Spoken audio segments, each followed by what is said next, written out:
बहुत प्राचीन समय की बात है। किसी गांव में एक बुजुर्ग महात्मा रहते थे। दूर दूर से लोग शिक्षा ग्रहण करने के उद्देश्य से अपने बच्चों को उनके आश्रम में भेजते थे। एक दिन महात्मा जी के पास कमल नाम का एक अधेड़ उम्र का व्यक्ति आया। उस व्यक्ति ने महात्मा जी से कहा, गुरुजी, मुझे अपने श्री चरणों में स्थान दीजिए।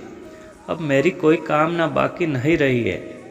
मैं आश्रम में रहकर आपके आज्ञानुसार समाज को अभी तक प्राप्त किया हुआ ज्ञान बांटना चाहता हूँ। परखी बुजुर्ग महात्मा ने एकदम समझ लिया कि यह व्यक्ति काबिल है, इसकी कामना सच्ची है और यह समाज के प्रति अपने दायित्व को निभाने के लिए कृत संकल्पित है। कमल लगातार महात्मा जी के चरणों में गिरकर प्रार्थना किए जा रहा था, गुरुजी ने मुझे अपने श्री चरणों में स्थान दे। ऐसा कहा। महात्मा जी ने कहा, पुत्र, आश्रम की परंपरा है कि तुम स्नान करके पवित्र हो और महात्मा भगवान के आगे संकल्प धारण करो कि अपना कर्तव्य सही तरह से निभाओगे।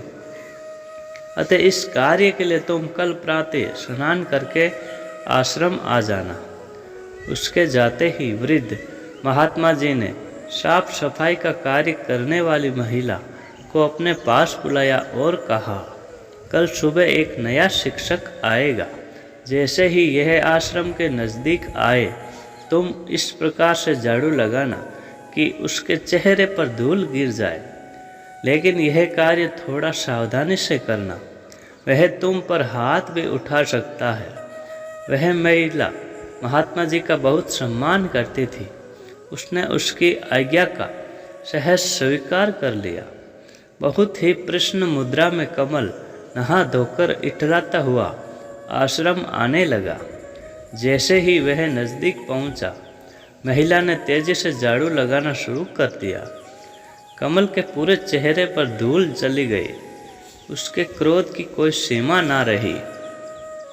पास पड़े पत्थर को उठाकर वह महिला को मारने के लिए दौड़ा। महिला पहले से ही सावधान थी। वह झाड़ू फेंक कर वहाँ से भाग खड़ी हुई। अधेड़ के मुँह से जो आया वह बकता चला गया। कमल वापस घर आया और दोबारा स्नान करके महात्मा के पास लौटा। तब महात्मा जी ने कहा, अभी तो तुम जानवरों के समान लड़ने के लिए दौड़ते चिल्लाते हो। तुमसे अभी यहाँ शिक्षण कार्य नहीं होगा। तुम यहाँ फिर से 1 वर्ष के बाद आना। जब तक जो कार्य करते हो वही करते रहो। कमल की इच्छा सच्ची थी, इसलिए महात्मा में श्रद्धा भी सच्ची थी। 1 वर्ष पूरा होते ही वह फिर महात्मा जी के समीप उपस्थित हुआ।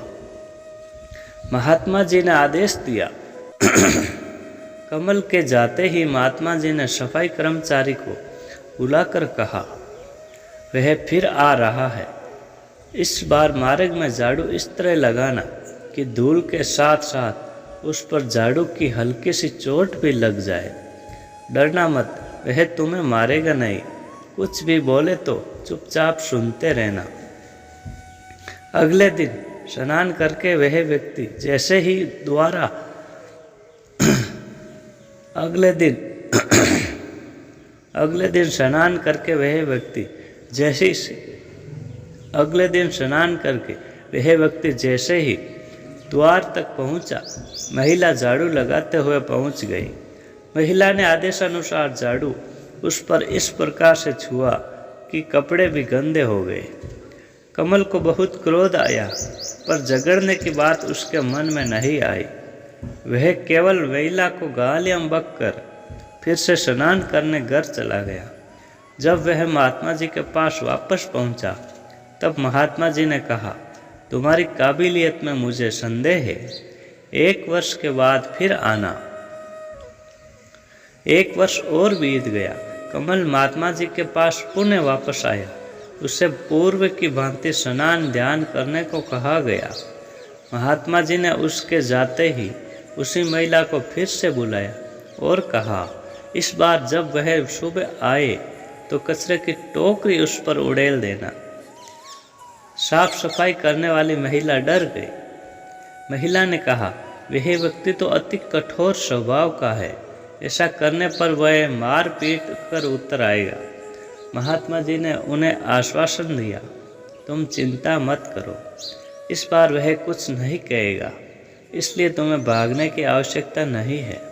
सुबह जैसे ही कमल आश्रम पहुंचा, महिला ने अनजान बनकर पूरा कूड़ा कचरा उस पर उड़ेल दिया। पर यह क्या, इस बार वह न तो गुस्सा हुआ और न ही मारपीट करने के लिए दौड़ा। कमल ने कहा, आप मेरी गुरु हैं। कमल ने महिला के सामने अपना सर झुका के कहा, आपने मुझे मूर्ख अभिमानी पर अति कृपा की है। आपके सहयोग से मैंने अपने बड़प्पन के अहंकार और क्रोध रूपी शत्रु पर विजय प्राप्त की है। वह दोबारा घर गया, स्नान करके फिर से आश्रम में उपस्थित हुआ। इस बार महात्मा जी ने उन्हें गले लगा लिया और कहा, पुत्र, तुमने अपने क्रोध पर काबू पा लिया है, अतः अब तुम आश्रम में काम करने के सच्चे अधिकारी हो। तो दोस्तों, हमें इस कहानी से हमें यही शिक्षा मिलती है कि अगर मनुष्य ने अपने क्रोध पर काबू पा लिया तो वह पूरी दुनिया को जीत सकता है। तो दोस्तों, अपने क्रोध पर काबू पाना ही सबसे बड़ी विजय होती है। वीडियो पसंद आए तो लाइक कमेंट ज़रूर करना। धन्यवाद।